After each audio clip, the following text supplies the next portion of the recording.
জয় হিন্দ সবাইকে। আমি মনিকা চলে এসেছি আজকে একটা নতুন ভিডিও টপিক নিয়ে। তো আজকের ভিডিও টপিক আমি রেখেছি important questions for WBP constable interview. এর আগেও একটি ভিডিওর মাধ্যমে আমি কিছু কোয়েশ্চেনের তোমাদের আনসার দিয়েছি। খুবই ইম্পর্টেন্ট কোয়েশ্চেনগুলো ছিল, যারা যারা দেখোনি এখনো পর্যন্ত তারা গিয়ে দেখে এসো। এবং এই ভিডিওর মাধ্যমেও আমি কিছু ইম্পর্টেন্ট কোয়েশ্চেন রেখেছি যেগুলো বারবার জিজ্ঞেস করা হয় এবং তোমাদেরও এগুলোই কোয়েশ্চেনের মধ্যে বারবার আসছে। তো প্রথম প্রশ্ন আমি রেখেছি, আপনাকে আমরা কেন সিলেক্ট করব?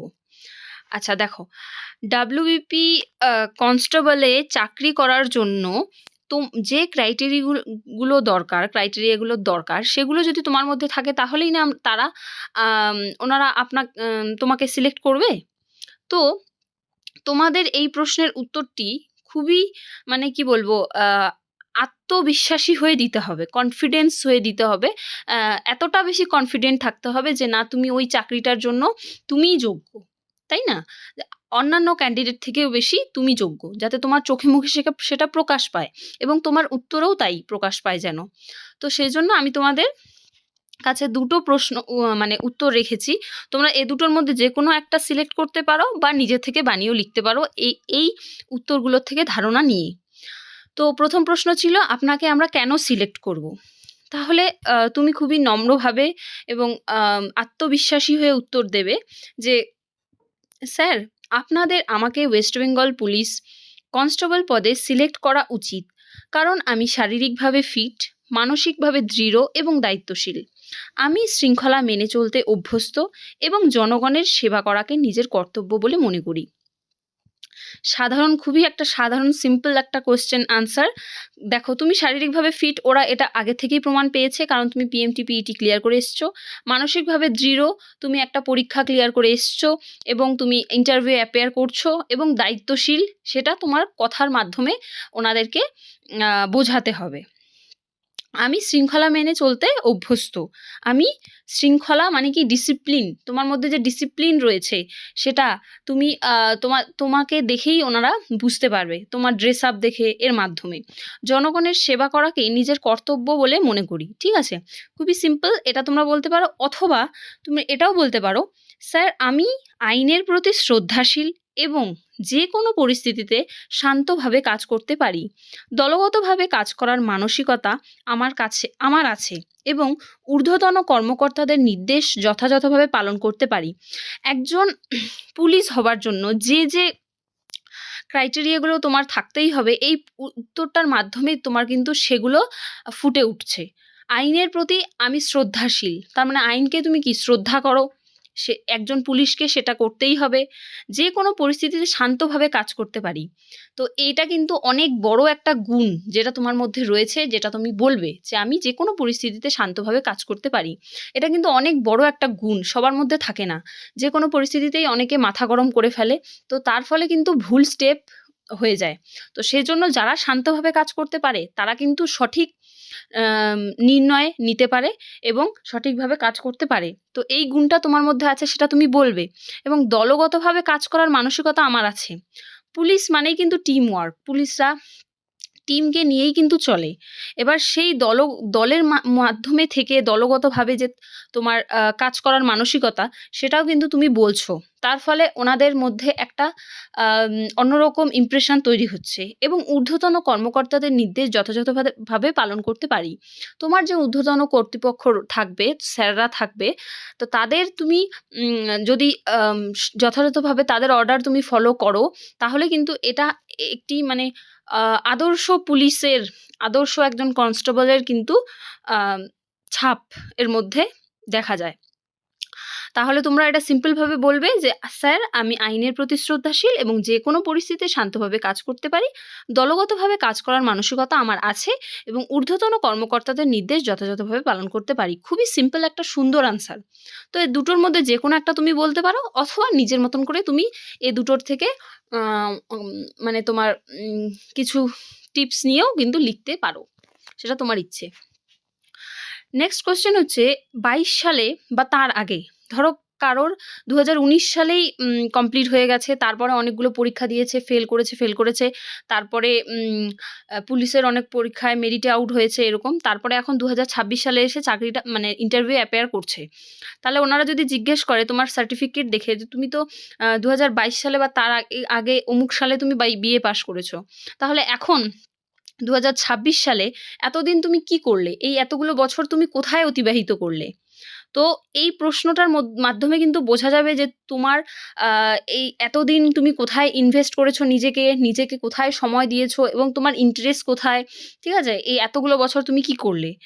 তো তুমি কিন্তু আমি বলব যে তুমি যদি বিএড, ডিএলএড, এমএ ডিগ্রি করে থাকো, সেগুলো যদি একান্তই মানে খুব প্রয়োজন না হয়, তাহলে সেগুলো তাদের সামনে না নিয়ে যাওয়াই ভালো আমার মনে হয়। কারণ বিএড, ডিএলএড এগুলো হচ্ছে তোমার টিচিং লাইনের ডিগ্রি। তো সেই ডিগ্রি যদি তোমার করা থাকে, তাহলে তুমি যদি সেই ডিগ্রির কথা বলো, তাহলে তো ওনারা বলবে তোমার তো টিচিং লাইনে যাওয়ার কথা, তাহলে তুমি এই লাইনে কেন আসছো? অনেক ক্রস কোয়েশ্চেন হতে পারে।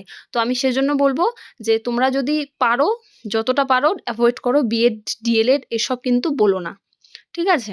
এগুলো অ্যাভয়েড করো। আমি জানি বিএ পাস করার পরে অনেকে বিএড করেছে, তো এমএ করেছে। তো সেইগুলো কিন্তু আমি বলব যে অ্যাভয়েড করা ভালো। সেই জায়গায় অন্য কিছু বলো, বা এটা বলো যে প্রতিযোগিতামূলক পরীক্ষায় প্রস্তুতি নিয়েছি, আমি পড়িয়েছি বাচ্চাদের, বা কোথাও কোচিং করিয়েছি পড়াশুনোর সাথে, সাথে নিজের পড়াশুনোর সাথে, সাথে কোনো কোচিং সেন্টারে। তো এগুলো তুমি বলতে পারো বাবা-মার সাহায্য করেছি কাজে, বা বিভিন্ন ছোটোখাটো যদি তুমি কোনো পার্ট টাইম জব করে থাকো সেটা বলতে পারো। কিন্তু আমি বলব যে বিএড, ডিএলএড এগুলো না বলাই ভালো। তো তুমি সাধারণভাবে বলতে পারো বিএ পাস করার পর আমি সরকারি চাকরির প্রস্তুতির সঙ্গে, সঙ্গে কিছু বাচ্চাদের টিউশন করিয়েছি। এতে আমার দায়িত্ববোধ, ধৈর্য এবং সময়নিষ্ঠা বেড়েছে। পাশাপাশি নিজেকে শারীরিকভাবে প্রস্তুত করেছি পশ্চিমবঙ্গ পুলিশে যোগদান দেওয়ার জন্য। খুব সুন্দর একটা সিম্পল একটা উত্তর যে তুমি বিএ পাস করার পরে চাকরির পরীক্ষার জন্য প্রস্তুতি নিচ্ছ এবং টিউশন করিয়েছো নিজের হাত খরচা চালানোর জন্য। এরপর এই জিনিসটাই তোমাকে দায়িত্ববোধ, ধৈর্য এবং সময়নিষ্ঠা বাড়িয়েছে, এবং তুমি শারীরিকভাবে নিজেকে প্রস্তুত করেছো পশ্চিমবঙ্গ পুলিশে যোগদান দেওয়ার জন্য। আমার মনে হয় এই প্রশ্নের এতটুকু উত্তর বললেই এনাফ। ঠিক আছে? এবার ওনার যদি এক্সট্রা করে জিজ্ঞেস করে তুমি বিএ, এমএড করোনি, তাহলে আমার মনে হয় যে না বলাই ভালো। কারণ সেগুলোর থেকে অনেক ক্রস কোয়েশ্চেন হতে পারে, তোমার জালে তুমি ফেঁসে যেতে পারো। যদি ভাবো যে আমি অনেক ডিগ্রি করেছি সব বলবো, একটা মাধ্যমিক পাস পরীক্ষার মানে চাকরির জন্য তুমি যদি হাই কোয়ালিফাইড ডিগ্রিগুলো তুমি যদি বলো, তাহলে কিন্তু আমার মনে হয় ফেঁসে যাবে তুমি। ঠিক আছে? তো আমার মনে হয় নিজেকে সেখানে বিদ্বান দেখানোর থেকে আমার মনে হয় যদি তোমার চাকরিটা প্রয়োজন হয়, তাহলে তুমি চাকরি কিভাবে পাবে সেই চেষ্টাটাই করো। তো এরপর আমি এখানে কিছু দেখো নিষেধ রেখেছি, যেটা হচ্ছে বিএড, এমএ খুব প্রয়োজন না হলে বলবে না। জীবনের লক্ষ্য যদি পুলিশ হয়, তাহলে এই ডিগ্রি করলে কেন? তো এই ক্রস কোয়েশ্চেন কিন্তু তোমাদের করতে পারে। আর বেকার ছিলাম এগুলো বলবে না।